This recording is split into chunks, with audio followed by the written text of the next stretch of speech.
Good afternoon, SPC 1010 students. This is Melissa Parker, and I wanted to briefly go over some of the differences between the last speeches that you gave and the upcoming speeches that you are going to give for your final speech due in week 10, and this one is to be persuasive.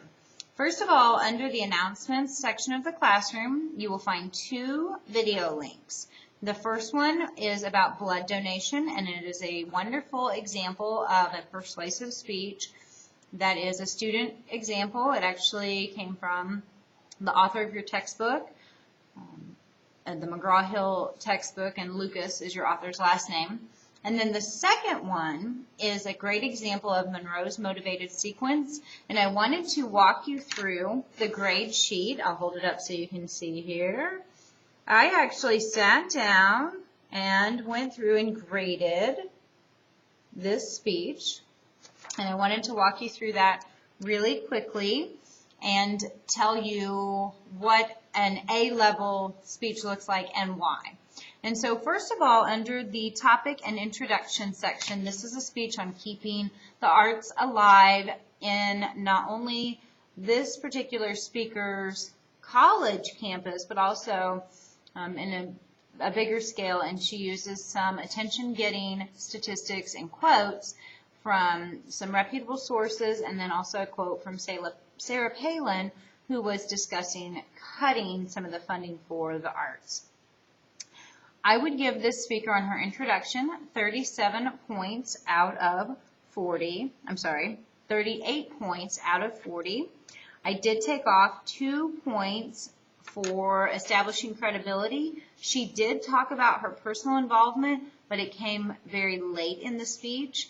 And so two very important pieces in that introduction. One is that you relate to the audience, and she does that. She even says you might be wondering how this relates to me, and then tells them why. And then secondly, establishing that credibility. Her thesis statement, if you're looking for it and watching the video, and I hope that you do, it comes at 2 minutes and 23 seconds, and it runs from that point until 2 minutes and 39 seconds. So she has a thesis statement. She doesn't actually provide a preview statement, such as today we'll talk about this, and I will give you these 3 reasons or these 3 examples. So because she uses Monroe's motivated sequence, which if you're doing your reading and keeping up with the lessons, I hope you know what that means. Since she's using that, she doesn't have to set it up quite like a traditional problem solution example. And so you will see that difference when you see a Monroe's motivated sequence speech. For the body, I would give her full credit. Well organized. She had evidence that she brought in. And for this one, you will be graded on using your references. You can't just slap them on the end of a reference page or bibliography this time. You actually need to say, according to the National Association of Arts, and give your statistics. Or you can say the quote and then say, according to, and wherever your quote came from. So it's very much like when you write a paper, how you have the according to and the quotation marks, but you're actually going to verbally talk about your sources. So that's a little bit unusual for a beginning speaker. But make sure it's better safe than sorry. I'd rather hear too many statistics and too many references to research than none at all. So I want you to get those points. For her delivery, I would award 33 out of 35 points. She did stumble just a little bit at 3 minutes and 54 seconds. And so I would subtract 1 point there. And then her pace was a bit fast.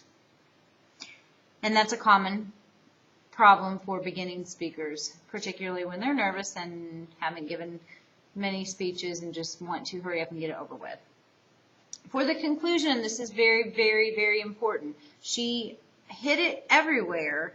It was creative. She reviewed her thesis. She had a very impactful closing statement, and according to Monroe's, she followed the steps as she should, but she did not, and so for that reason, I would give her 15 out of 20. She did not say in conclusion, in summary, or to conclude. There was no indication that she was about to deliver her conclusion, and you really, really need to do that. And then finally she said thank you at the end, which is one piece of advice that I've always given throughout this course, is that you do not have to, and nor do I want you to, say thank you at the end.